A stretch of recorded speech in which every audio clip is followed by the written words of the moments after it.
Assalamualaikum warahmatullahi wabarakatuh. Saya Rani Juliani, dari semester 2 non-reg Fakultas Hukum. Di sini saya akan mereview perkuliahan hukum pidana, yaitu tentang alasan penghapus pidana. Yaitu alasan yang memungkinkan seorang yang melakukan perbuatan yang memenuhi rumusan delik tindak pidana tetapi tidak dapat dipidana. Yang pertama, karena perbuatan yang memenuhi rumusan tindak pidana tidak merupakan tindak pidana karena tidak bersifat melawan hukum.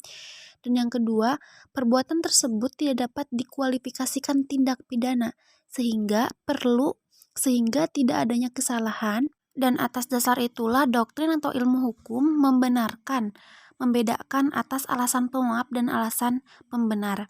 Alasan pemaaf yaitu alasan yang meniadakan sifat molahan hukum dari perbuatan sehingga menjadi perbuatan yang dibenarkan.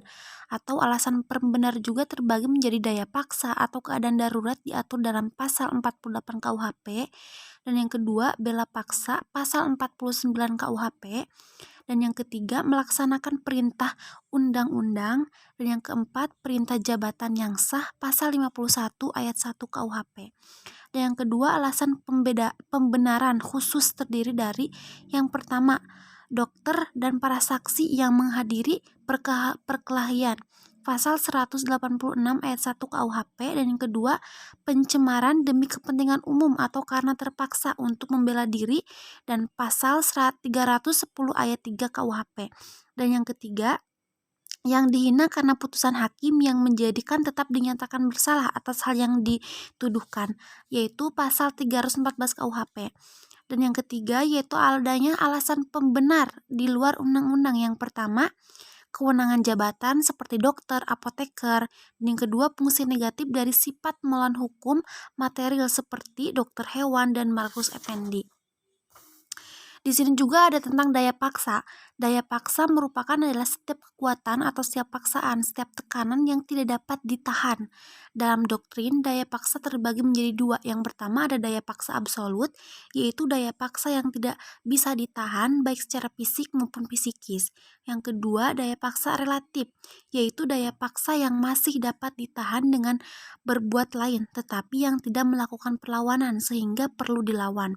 Daya paksa dibagi menjadi tiga bentuk. Yang pertama, pertentangan antara dua kepentingan hukum. Yang kedua, pertentangan antara kepentingan hukum dengan kewajiban hukum. Yang ketiga, pertentangan antara kewajiban hukum. Bela paksa di sini diatur dalam pasal 49 ayat 1 KUHP yang disebut alasan penghapus atau peniadaan pidana. Syarat-syarat perbuatan harus terpaksa dilakukan untuk pembelaan yang sangat perlu karena tidak ada jalan lain. Dan yang kedua, pembuatan tersebut dilakukan karena ada serangan yang sekonyong-konyong menduduk dan seketika itu juga. Dan yang ketiga, pembelaan itu hanya dapat dilakukan untuk kepentingan hukum yang dituntutkan secara eliminatif, yaitu diri sendiri atau orang lain, kehormatan kesusilaan sendiri atau orang lain, dan yang ketiga harta benda sendiri atau orang lain. Di sini juga ada alasan penghapus di luar undang-undang. Diatur dalam jurisprudensi. Yang pertama ada fungsi negatif dari sifat melawan hukum, yaitu hukum material, tidak ada kesalahan sama sekali. Dan yang kedua menggunakan alasan pembenar, hukum disiplin, persetujuan lain dari orang yang dirugikan dengan menggunakan alasan pemaaf. Sekian dari saya. Wassalamualaikum warahmatullahi wabarakatuh.